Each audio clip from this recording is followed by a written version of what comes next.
Cuando el instante no basta, el análisis se encuentra con la realidad.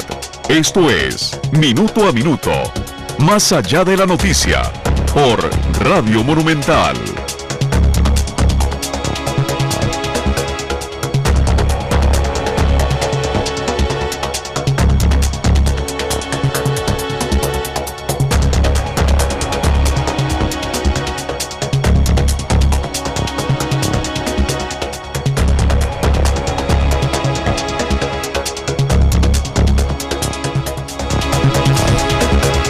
Muy buenas tardes, bienvenidos a Minuto este lunes 18 de febrero, un día que Costa Rica amanece triste de luto tras la partida física de don Luis Paulino Mora, presidente de la Corte Suprema de Justicia. Triste porque se trata de un caballero, una persona cuyos altos quilates valores académicos, morales, le valieron no solamente el respeto, sino también el cariño de muchísimas personas, tanto en el Poder Judicial como fuera de él. Y hemos querido dedicar estos minutos para poder ampliar sobre el legado de don Luis Paulino Mora, el último de los magistrados que fueron fundadores de la Sala Constitucional, que participaron de la creación de la Ley de la Jurisdicción Constitucional, que ha cimentado sin duda alguna la democracia costarricense. Esto a pesar de las grandes controversias que dicho órgano ha suscitado en la sociedad costarricense. Y para conversar sobre el legado de Luis Paulino, vía telefónica nos acompaña el ex juez, penalista y analista de temas legales, don Ewald Acuña, a quien agradecemos muchísimo por estar con nosotros en Minuto a Minuto, y también en vivo desde el Poder Judicial, nuestro compañero y coordinador de Noticias Monumental, Randall Rivera Vargas, porque sabemos que hace algunos minutos ingresó allí el cuerpo de don Luis Paulino Mora, en donde se instaló una capilla ardiente para que se le rinda un homenaje, el último de ellos que le darán sus compañeros del Poder Judicial. Vamos primero con nuestro compañero Randall Rivera para que nos cuente qué es lo que sucede a esta hora en el Poder Judicial. Randall. Michelle, buenas tardes. Estamos en el Salón de Corte Plena, donde en este momento los cuatro presidentes de la Corte, Ana Virginia Calzada, Anabel León, Orlando Gil y José Manuel Arroyo, hacen guardia de honor, mientras la presidenta en ejercicio, Sarela Villanueva, brinda el discurso. Vamos a escuchar parte. Sarela está diciendo en esta sesión triste de Corte Plena, a sala llena, muchos funcionarios se han quedado por fuera, pero escuchemos las palabras de doña Sarela. Quienes hemos asistido a las cumbres iberoamericanas sabemos el liderazgo y el respeto que nuestro país tenía por la manera como impregnó su trabajo y su aporte en este ámbito, don Luis Paulino. Pero quiero resaltar también las características humanas y familiares de don Luis. Don Luis fue un hombre de fe y un hombre de familia. Junto con Morita lo vimos representando en todos los ámbitos los más valiosos, la más valiosa herencia y los más grandes valores de la ciudadanía y de la familia y de las personas de bien en este país. Su hogar, sus hijos y sus hijas, sus nietos y sus nietas, era también la satisfacción de este hombre. Le dedicó a la institución, al país y a su familia su vida. En esta despedida le queremos manifestar a doña Nora, a quien siempre hemos considerado parte de nuestra familia judicial, a Noralía, que es también nuestra compañera, y en ella a sus hermanas y a sus hermanos, el aporte y el sacrificio. Hay un problema en la reproducción de audio, escuchemos ahora sí. Para acompañarnos y para acompañarlo a él en el camino. Bueno, hay un problema de audio para desarrollar el audio de toda la Corte Plena.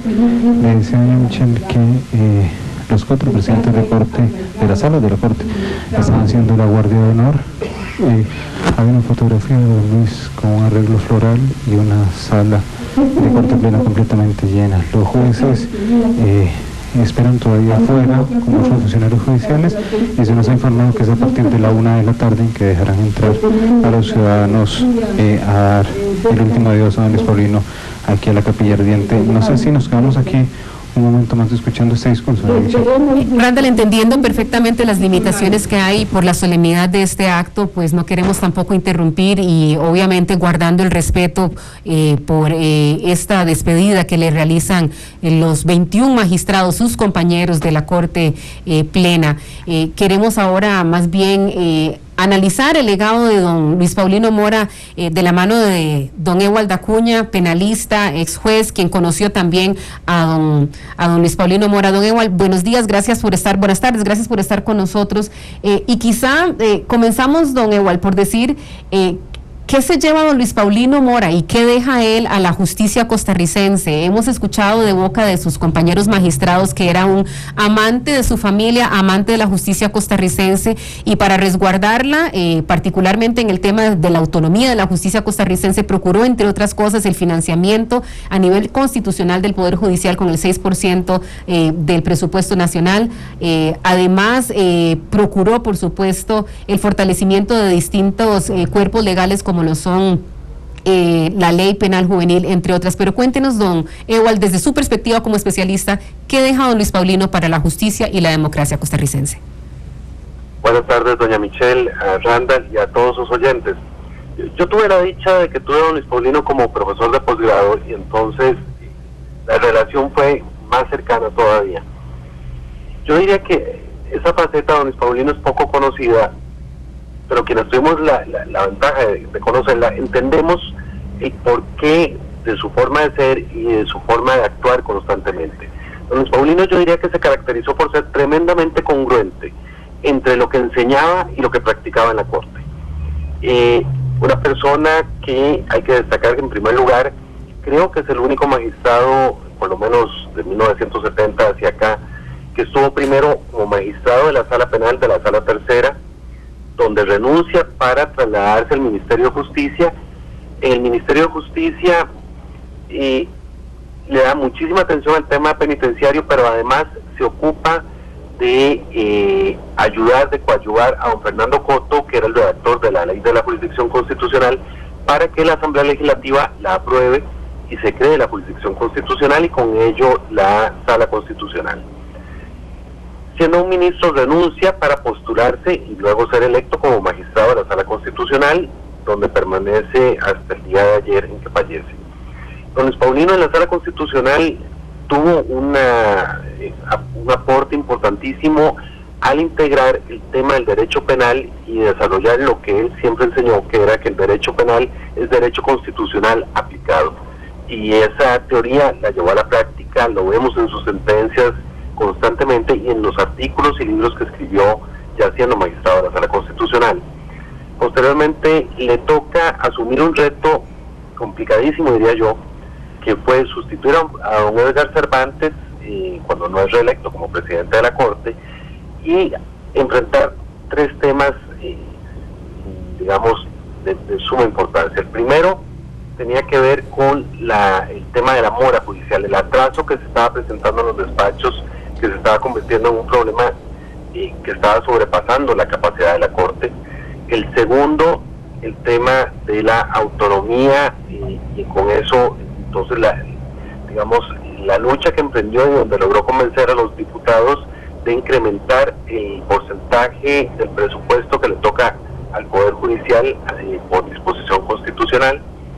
Y tercero, solucionar un problema que era, diría yo, de los más graves que presentaba la Corte, que era la enorme cantidad de funcionarios, de jueces nombrados en forma interina durante plazos que eran ya de años y que se había convertido ya en un tema inmanejable. A eso entra don Luis Paulino en sus primeros años como presidente de la Corte, luego trabaja en lo que es todo el sistema de modernización del Poder Judicial, el sistema de aplicación de la oralidad, de la digitalización, de los mega despachos, y con una tenacidad enorme logra ir modificando la estructura administrativa de la Corte, la forma en la que los jueces trabajaban, de manera que moderniza el sistema, y tan convencido estaba de estas propuestas, que son propuestas que luego traslada al sistema iberoamericano, y en Latinoamérica don Luis Paulino era una persona a la que se le reconocía como una de las personas que impulsaban lo que era la modernización de todos los sistemas judiciales, desde una perspectiva donde el principio de independencia era fundamental. Yo creo que esto además se reflejó en el discurso más importante que yo le conocí, por lo menos, que fue el discurso de una silla vacía con ocasión de la no reelección de don Fernando Cruz y aquella sesión de Corte Plena, donde se plantea que el Poder Legislativo está interfiriendo de manera indebida en el principio de independencia del juez. Don Ewald, don Luis Paulino Mora fue gestor, fue parte de uno de los hitos de la justicia costarricense, y es la creación de la Sala Constitucional, una que en criterio de algunos se ha convertido en un superpoder, otros dicen que cogobierna, pero finalmente lo que busca es el apego de las decisiones que toma la clase política, el apego de estas decisiones a la constitucionalidad y a la institucionalidad del país. Ahora que parte don Luis Paulino, ¿cuál es la carga que queda en sus compañeros de la sala para poder mantener fortalecida una sala constitucional que él en diciembre anterior dijo, cuidado, era objeto de una campaña negativa que buscaba debilitarla? Es que don Luis Paulino siempre mantuvo, me parece que de una manera absolutamente consecuente, que si se violaba el principio de independencia del juez con interferencia política, simplemente la justicia dejaba de ser justicia. En el caso de la Sala Constitucional, el problema está en que la crítica de los políticos es que la Sala se entromete, cuando me parece que en realidad lo que hace falta es un poquito de humildad de reconocer que la obligación de la Sala es decir, los límites de la Constitución son estos, si se sobrepasan hay que corregir. Cuando la Sala ha hecho esto, no le gusta a la clase política. Incomoda, de hecho. Muchísimo, pero el problema no es de la Sala Constitucional, sino que el tema es que las garantías constitucionales, los límites de la Constitución para que el Estado no abuse de su poder, están ahí, y la que está obligada a velar porque se cumplan esos límites que no se transgredan es la Sala Constitucional. Queda ahora, digamos, dos problemas importantes.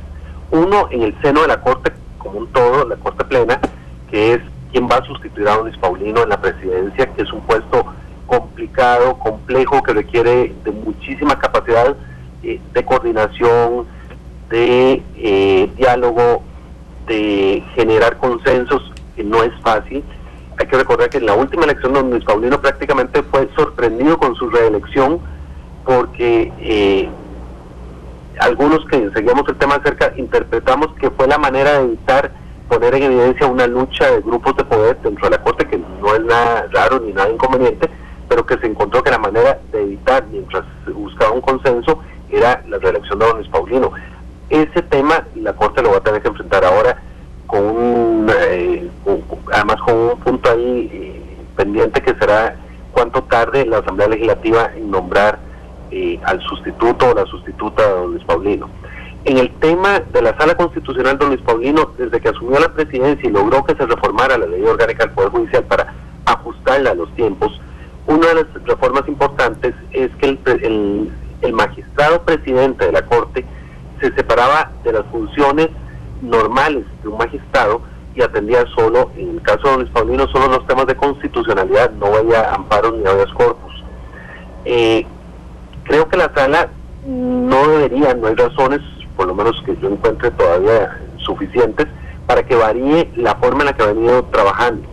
La integración de la Sala, además, prácticamente se mantiene, con excepción de los temas de constitucionalidad, que eran en los que participaba don Luis Paulino. Don Ewald, ahora es temprano y parecería muy poco elegante empezar a hablar de quién sustituiría a una persona como don Luis Paulino Mora en la Corte. Sin embargo, cuando pase el luto, cuando pase el momento de reflexión sobre su legado, iniciará, por supuesto, un intenso periodo de cálculo y muchísimo cálculo político para ver quién podrá llenar el vacío que deja don Luis Paulino Mora. ¿Cómo subsanará la Corte este reto? Porque sobreviene una muerte de manera sorpresiva, se anticipa la salida de don Luis Paulino, que había dicho, por lo menos en confianza a Noticias Monumentales, nos había dicho que él pensaba retirarse en septiembre de este año, pero bueno, la muerte sobreviene y finalmente se anticipa esta decisión. ¿Cómo cree usted, don Luis Paulino, don Ewald, que se tenga que negociar la próxima persona para buscar el equilibrio que necesita la Corte Suprema? Creo que precisamente la solución va a estar en eso, en que las diferentes posiciones, hay un grupo de magistrados jóvenes, hay un grupo de magistrados de una tendencia, digamos, más... Don Ewald, disculpe que lo interrumpa. Mi compañero Randall Rivera está solicitando el pase nuevamente desde el Poder Judicial. Le pido por favor, don Ewald, que permanezca en línea. Vamos con Randall Rivera por unos instantes con información de última hora. Adelante, Randall. Michelle, acaba de ingresar la presidenta de la República, Laura Chinchilla, al Salón de Corte Plena. Está dándole las condolencias a cada uno de los 21 magistrados. Les está dando un abrazo. La presidenta Chinchilla, junto con el canciller de la República, el ministro de Justicia, Fernando Fedaro, el ministro de Comunicación, Francisco Chacón, don José María Rico, el esposo de la presidenta Chinchilla, y prácticamente la presidenta Chinchilla rodeó todo el Salón de Corte Plena. Está ingresando en este momento, está parada junto al féretro de don Luis Paulino Mora y está saludando con condolencias a cada uno de los magistrados que están haciendo guardia. Ya han cambiado, ya no son los presidentes de sala, sino son otros 4 magistrados los que están en este instante haciendo la guardia de honor de la sala primera. Son los integrantes de la sala primera quienes están haciendo. Hay 22 magistrados presentes en Corte Plena. Está la suplente de don Luis Paulino Mora, que estaba nombrada ya también aquí en el salón. Todos los magistrados están de pie esperando precisamente las palabras de la presidenta Chinchilla, quien está, le decía, parada junto al féretro de el presidente del Poder Judicial, don Luis Paulino Mora. Doña Laura, de traje morado hoy, le están dando instrucciones para determinar, le va a hacer guardia de honor la presidenta de la República, y en ese momento está la guardia de honor del Poder Ejecutivo. La presidenta de la República se ha instalado junto con su canciller, el ministro de la Presidencia, el ministro de Justicia, el ministro de Seguridad, el ministro de Comunicación, haciéndole guardia al féretro del presidente del Poder Judicial, don Luis Paulino Mora. La sala de Corte Plena toma asiento, la presidenta con las manos entrelazadas por delante, junto con su esposa, también José María Rico, y en ese momento se completan las 7 personas. La presidenta de Chinchilla, le decía, está encabezando la guardia que durante algunos minutos le harán al féretro de don Luis Paulino. La presidenta con su mano izquierda la coloca precisamente sobre el féretro, de forma cariñosa, le hace una caricia al féretro bajo su cabeza, y en ese momento suponemos que está orando por el alma de don Luis Paulino. Esta es la guardia de honor presidencial que se está haciendo acá en Corte Plena, doña Michelle. Gracias, Randall. Una imagen sin duda alguna muy emotiva en la presidenta de la República, que ingresa, saluda a los 21 magistrados. Anoche, cuando la entrevistamos, ella decía que no solamente se perdía a un gran hombre, a un jurista, ella hablaba de un amigo cercano y hablaba, por supuesto, de un momento particularmente duro para ella, que respeta profundamente a don Luis Paulino Mora, y por supuesto sabiendo que acompaña en este momento a los familiares de don Luis Paulino. Don Ewald, retomamos con usted el análisis. Le decíamos que se anticipó, se adelantó la discusión que va a haber en torno a la elección del magistrado que entrará a la Corte Suprema de Justicia, y por supuesto vendrá luego la discusión para poder nombrar a un nuevo presidente de la Corte Suprema de Justicia, nombramiento que por cierto no pasa por la Asamblea Legislativa, sino que son los mismos magistrados los que deberán hacerlo. ¿Qué es lo que está en juego en este momento, sabiendo que el balance tan delicado en esa sala nuevamente es muy frágil y puede causar, por supuesto, que movimientos importantes no solamente dentro, sino también fuera del Poder Judicial, don Ewald? A ver, tal vez separar dos cosas. El tema de la sala constitucional, efectivamente, el magistrado que llegue a sustituir o la magistrada que llegue a sustituir a don Luis Paulino puede inclinar la balanza hacia el grupo, digamos, más conservador o hacia el grupo más liberal. Son visiones diferentes respecto a la Constitución, que lo hemos notado en votaciones 4-3 en ciertos temas especialmente álgidos. El otro tema tiene que ver con Corte Plena. Lo que uno esperaría es que empiece una labor de lobby entre los mismos magistrados, donde ellos vayan generando consensos, sobre todo procurando que quien llegue a ocupar la presidencia sea una persona que no genere anticuerpos o reacciones dentro de la misma Corte Plena, que logre tener un apoyo consensuado para poder continuar con la labor titánica, porque don Luis Paulino tenía proyectos muy grandes caminando. El tema de la digitalización, el tema de la oralidad, entra en vigencia el nuevo Código Procesal Civil a muy corto plazo. Entonces son temas donde se requiere que el presidente de la Corte, que es quien maneja toda la parte de estructura y de organización, cuente con el apoyo de la Corte para que esto pueda seguir caminando. De manera que yo esperaría que empiece a lo interno de la Corte esa discusión, esa búsqueda de consensos, que difícilmente va a trascender a la opinión pública. Lo normal es que veamos al momento de la elección una votación en la que se sabe ya quién va a quedar electo. Don Ewald, ¿hay algún plazo para que se dé este proceso? No. En principio aquí hay dos problemas. El primero es la sustitución de don Luis Paulino, y la Corte tendrá que decidir si espera el nombramiento del nuevo magistrado o si señala una fecha para la elección del presidente, en la que se tendrá entonces una sesión pública para conocer de esa votación. Pero yo diría que lo primero que van a definir es si esperan o no el nombramiento del nuevo magistrado o magistrada, y luego definir la fecha de nombramiento del presidente de la Corte. Agradecerle profundamente a don Ewald Acuña, porque sabemos que él va en carretera y a pesar de esto accedió a explicarnos los alcances de la trayectoria de don Luis Paulino Mora en el Poder Judicial y por supuesto el qué sigue, qué es lo que pasará a partir de este momento, luego de que doña Zarela Villanueva asume de manera interina la presidencia de la Corte Suprema de Justicia. Don Ewald, muchísimas gracias por haber estado con nosotros. A nuestro compañero Randall Rivera Vargas también gracias por la información, y en horas de la tarde estaremos actualizando lo que ocurra desde la Catedral Metropolitana, en donde se realizará el funeral de Estado a las 3 en punto de la tarde. Don Luis Paulino será despedido y será sepultado en su pueblo natal, en Puriscal, uno que por cierto el año pasado le hizo un lindísimo homenaje, y qué bueno cuando los homenajes se hacen en vida a las personas. Gracias a ustedes por haber estado con nosotros en Minuto a Minuto. Mañana, si Dios lo permite, otra interesante entrevista. Muy buenas tardes. Cuando el instante no basta, el análisis se encuentra con la realidad. Esto fue Minuto a Minuto, más allá de la noticia, por Radio Monumental.